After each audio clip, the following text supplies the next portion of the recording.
Chloe Richardson, and welcome to Made to Measure, our new live series that delivers a quick hit of digestible insight directly into your event ears once a month.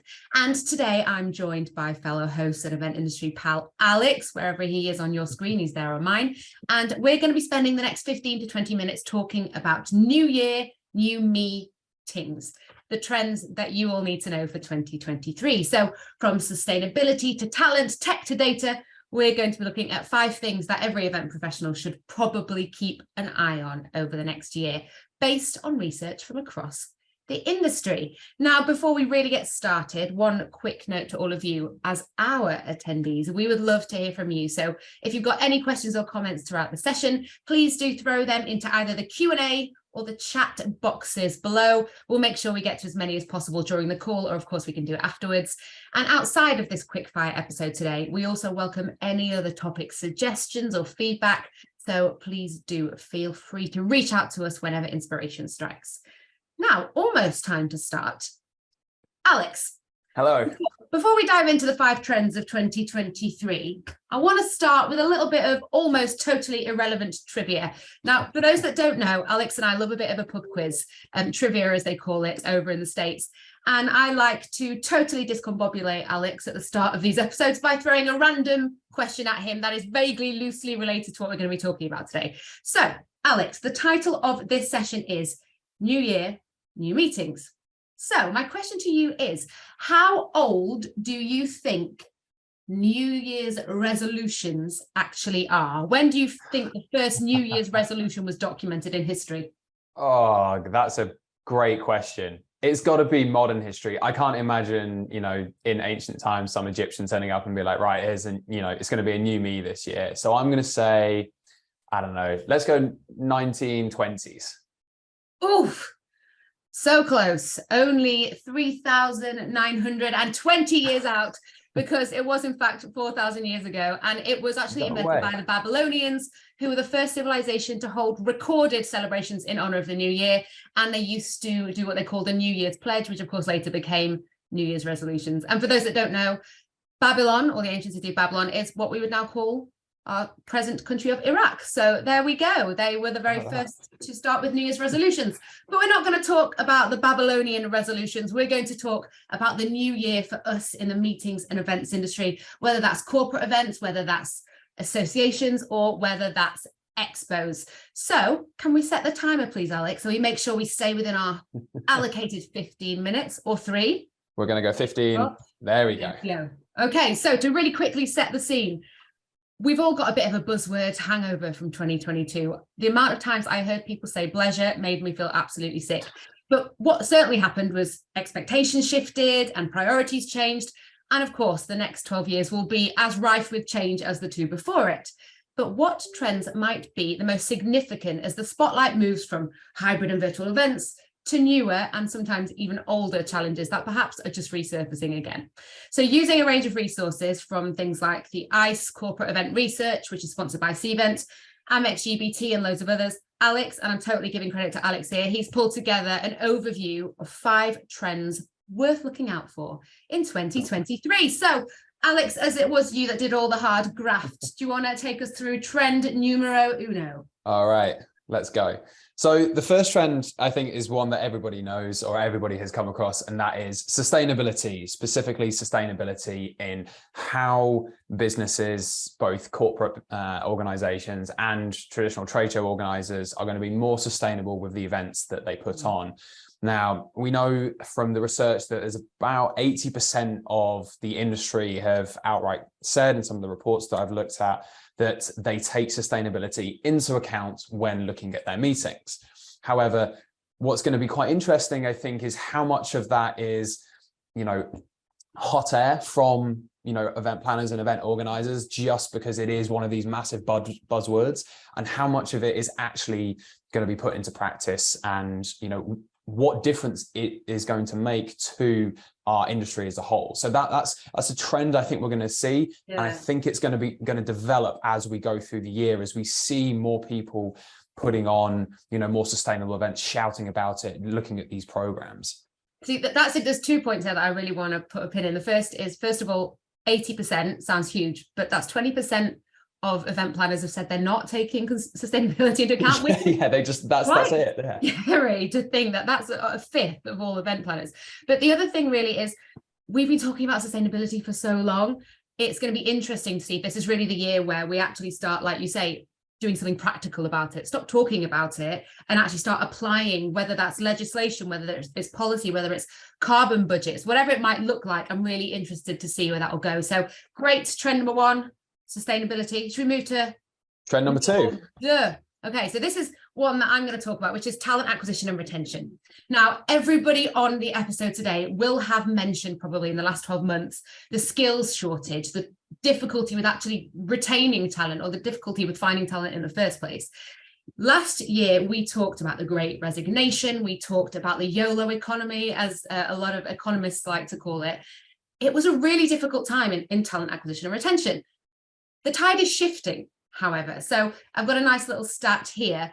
Professionals in North America, Europe, and Asia Pacific have considerably better opinions regarding their career options as we go into this year compared to when we went into last year. So 42% of Europeans in 2021 rated their career options as 8 or higher, versus in 2022, it was 58%. So it's gone up significantly. So it's interesting. So it's clear that actually, whilst we were really struggling getting people in, maybe the hump for that has passed. However, of course, as it is life, and life likes to throw curveballs our way, that doesn't mean we won't have new challenges. And one that actually, Alex, you did mention to me the other day, and I'd like you to maybe dig in a minute more, is about the new type of talent that's coming into the industry. I love the way that you've kind of swerved what I'm going to say by saying the word new talent. But yeah, I was at the CNIT Corporate Forums last week, and the final panel session was specifically about talent acquisition and retention. And a focus on it was the difference in motivations and kind of desires and requirements for the generation coming through, known, we know it colloquially as Gen Z, versus millennials and Gen X and boomers who are already in those senior planner roles at the moment. Mm-hmm. And that's, there is this kind of stereotype around Gen Z coming through, is that they ask for the world, but they haven't earned any of it.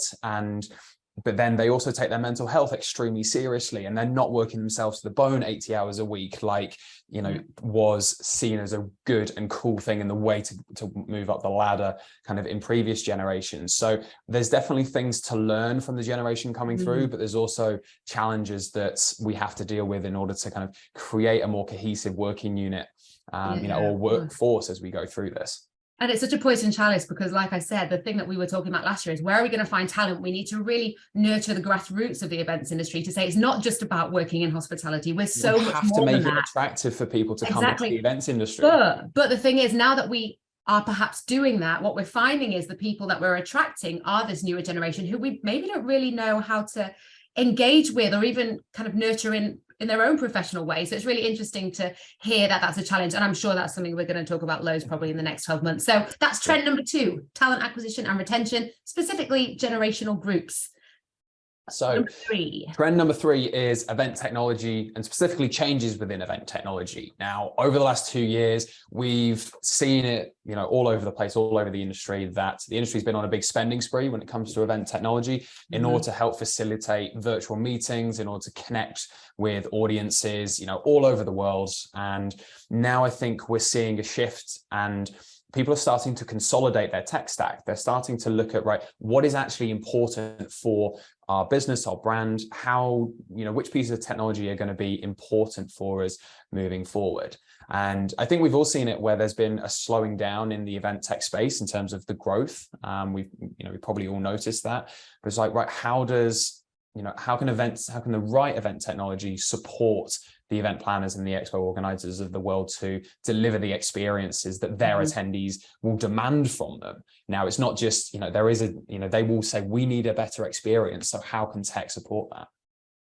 Yeah. And this consolidation, I think, is the future, and it's not something we're going to talk about today, but it's also consolidation of actual event programs is a part of that too, because it's kind of like we need to standardize things. We can't have everything in silos. And that's one thing that came from the pandemic is we're using all these tools, but they're kind of not talking to each other in the way we need them to. So I think it's definitely going to be something for 2023. I almost said 2024, as though I've just skipped a whole year of my life by accident. I can't even say 2023 at the moment. Like I'm still in 2022. So that's the virtual fatigue that we've all been experiencing. It's a lot of tease.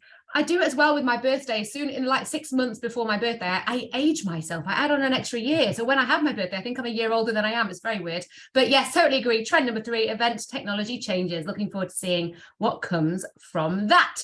So number 4, diversity. Again, a word that is not alien to anybody that'll be on this episode or watching on demand. But it's different. So when we have talked about diversity typically in the past, we have always talked about gender diversity, racial diversity, diversity of people who are less able-bodied, that kind of thing. Culture, race, gender, sexuality.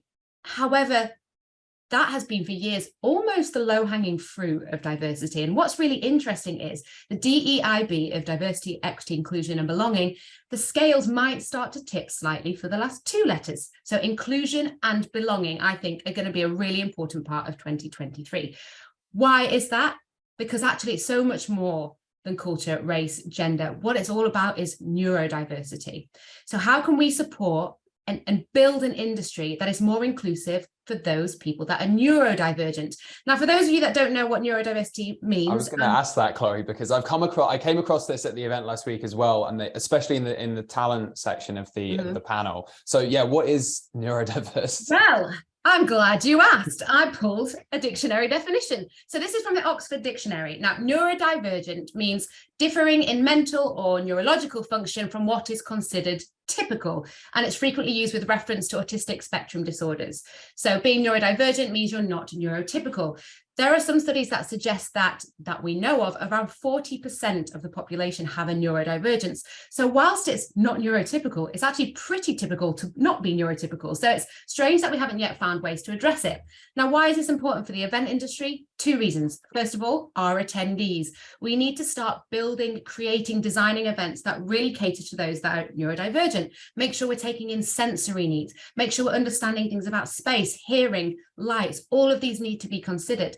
But it's not just about our attendees. It's also, going back to the earlier trend, about our talent and our people. We need to make sure that we are nurturing our talent, our workforce, by always bearing in mind what experiences are like for somebody who's neurodiverse, whether it's hybrid working, whether it's being in the office, whether it's facilities that they may need to support them in their working life. All of these are critical, and we need to start paying attention to them in the events industry. So it's really interesting. And just whilst we're on the topic, there is a industry initiative called the NEU Project, which is NEU Project.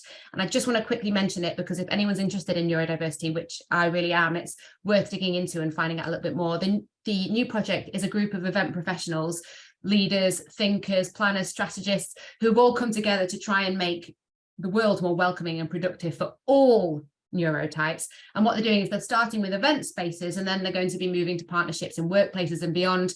And their goal is to really amplify existing methods whilst encouraging new practical approaches to inclusion. So would highly recommend, if you want to understand a little bit more about neurodiversity, to check out the NEU Project. That's quite interesting. I'm glad that they're starting in the event space and then moving elsewhere, because I imagine it's going to be a challenge for everybody. And there'll be a lot of people here watching this who will go, yeah, what is neurodiversity? Or I've heard of it. How can I keep it in? How can I involve it in my business and make sure that we are more inclusive? So, and having those conversations with other people within your industry, within just the friendship groups that we have across the workplace. And learning off what other people are doing as well. I think for all of these trends, that's going to be important, is having conversations, things with sustainability as well. What are other people doing? How can, how can we help each other with that? All about thought sharing and, again, practical. Collective learning. This is an industry that we all, love and serve together. So, it's got to be, all for one kind of thing. Exactly that. Right. Okay. So the final trend.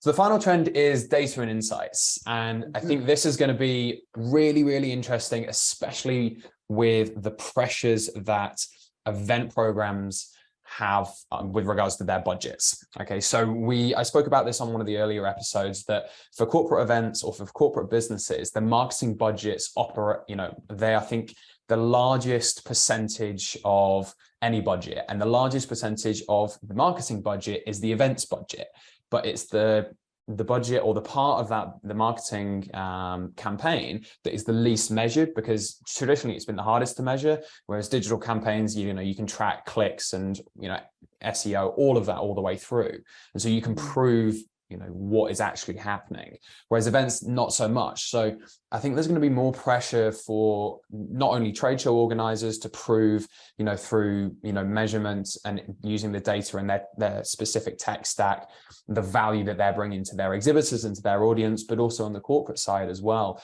for corporates to prove the value of their events functions, because they're going to come under scrutiny if they haven't already. So proving that is going to require something more than just a good relationship with your CFO, which some people may rely on that at the moment. And I think it's especially important for that latter group, because trade shows, they're revenue generating, right? So sometimes people say it's easier to measure whether we've succeeded or hit our goals, whatever, because it's all done through revenue generation. But actually, with so many corporate event organizers and event functions, that's not the case, because a lot of the events that are run for their teams or for their C-suite, or for clients that are already spending with them. So it's kind of like, for training, education, or specifically brand purposes as well. Like, how do you measure like how successful a brand impact event has gone, right? And when the hammer comes down and it's like, oh no, we've got to cut this, as the event planner, as the organizer, that how crucial it is. But having that data to help you win those arguments, win those battles, to save it. That's it, because we love events. That's why we're all in this industry. But unfortunately, the way we feel about events is not enough to justify how important and impactful they are. Our emotional attachment isn't enough. That's it. So we need to combine the love, the art, the emotion with the data, the brain, the logic, bring them both together. There we go. Into a heart, and show everybody how important it is. I feel like we've just come up with something there. Find a way to trademark that. You're going to use that in every single episode now. You're just going to bring this over here and this over here and create a heart. Yes. Well, so that's the fifth trend. So just to quickly summarize all the trends, we've got trend number 1, which I hope I remembered in the right order, sustainability. Trend 2, we had talent acquisition and retention. Trend 3, we had event technology. Trend 4, we had diversity, specifically neurodiversity. And trend 5, we had data and insights. There we go. So there are 5 trends to watch out for 2023. I reckon it's worth, Alex, we come back here in a year and maybe do kind of compare whatever we said now with this in the future and see if we were on the mark or not. Well, I think we've got a good chance. You've done a good job with your research. I think so. Well, interesting, because the research was based off of research that was done over the last 12 months for 2022, and then kind of we took what happened then and thought about what's going to be the trends moving forward. But now when we get to the end of 2023, which will probably come as quick as end of 2022 did, which is terrifying, we'll be able to look back and see, right, okay, what sustainability programs are out there? How are people incorporating neurodiversity into their programs? What does data and insight and technology look for these businesses? So I think there'll be some really interesting research that comes out the back of this year to see whether we'll see how correct we are. We might be completely wrong, but we'll we won't be. Let's think positive. You've given me 4 seconds to do the outro, so we might run over slightly, everyone. Sorry, but thank you to everybody for joining us, episode 3. As we promised, bite-sized, digestible, a nice little bit of hit into the ears for you to use for the rest of your week. I really hope you found it useful and you can take forward some of the trends that we've discussed to go and make your events functions or your clients' events as effective as possible. Any other questions, our contact details are everywhere. So you can either find us on explory.com, find us on LinkedIn. Please reach out, get in touch, ask us questions. That's what we're doing this for. Our next Made to Measure episode will be out next month, of course. So keep your eyes peeled for a really special topic. For now, that's it from us. So bye from me. Bye from me. And remember, events were made to measure. Goodbye.